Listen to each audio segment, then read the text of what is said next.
You've been staring at your 2-year-old, wondering if you're already behind. Other kids at the park are trained. Someone's mom mentioned she started at 18 months. And now you're not sure if you waited too long, started too soon, or just completely missed the moment. What if the pressure you're feeling to act right now on a schedule, on a milestone, is actually the thing standing between you and a child who trains with almost no fight at all? There is a window. The research is specific about what it looks like, what it requires from you, and this is the one that surprises most parents, what you should stop doing immediately. So here's what we're covering. What does the body actually need before training can stick?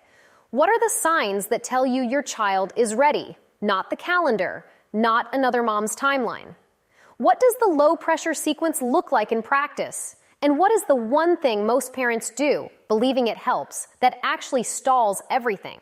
That last one is worth staying for. The research behind all of this comes from a landmark 10-year study led by pediatrician T. Barry Brazelton, tracking 1,170 children across their early years. Published in the journal Pediatrics, the study found that when training began around age 2, but only once specific readiness cues were present, 80% of children completed full daytime training by 2.5 years. Not with pressure, not with a chart on the refrigerator and a sticker for every sit. With observation, patience, and a sequence tied entirely to what the child's body and brain were already doing on their own. That study is the backbone of everything in this video. First, let's talk about what physiological readiness actually means, because ready is not the same as old enough. Your child's bladder needs to be able to hold urine for a stretch of roughly 1 to 2 hours before they can even feel the urge coming in time to act on it. Before that capacity develops, asking them to tell you when they need to go is genuinely asking the impossible.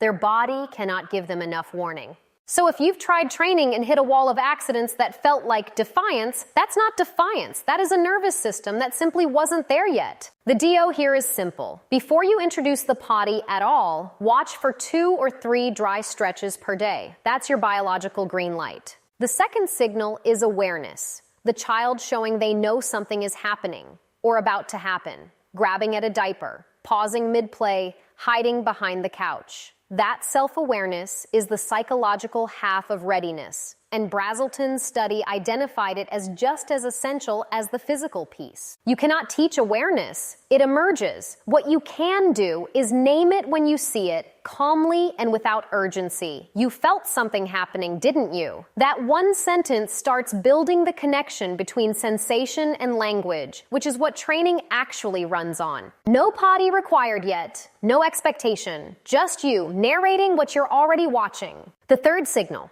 and this is the one most parents have backwards, but it will only make sense once you have the first 2, is interest. Not your interest, theirs. Brazelton's child-oriented method specifically tied the introduction of the potty to the child's own curiosity about it, not to a birthday or a daycare deadline. What that means in practice: put a potty somewhere accessible. Don't announce it. Don't make it an event. Let them investigate it on their terms. Sit on it fully clothed if they want. Walk past it for a week. The moment a child approaches something on their own terms, their nervous system is already primed to learn from it. Forcing a sit before that curiosity appears costs you the very thing that makes training stick. Now, an honest limit. Brazelton's study was conducted specifically with children beginning training around age 2, guided by these readiness markers. If your child has a developmental difference that affects motor control, communication, or sensory processing, this timeline is a direction, not a rule,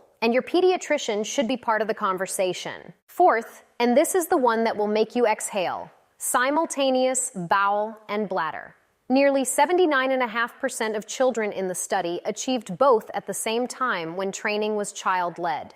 You do not need a separate strategy for each. You do not need to master one before introducing the other. If you've been told to sequence them, you can let that go. The body, when it's ready and the approach is low pressure, tends to figure out both at once. And finally, firstborns. If you have one, the study found they averaged about 1.2 months slower to complete daytime training than children with older siblings. 1 month.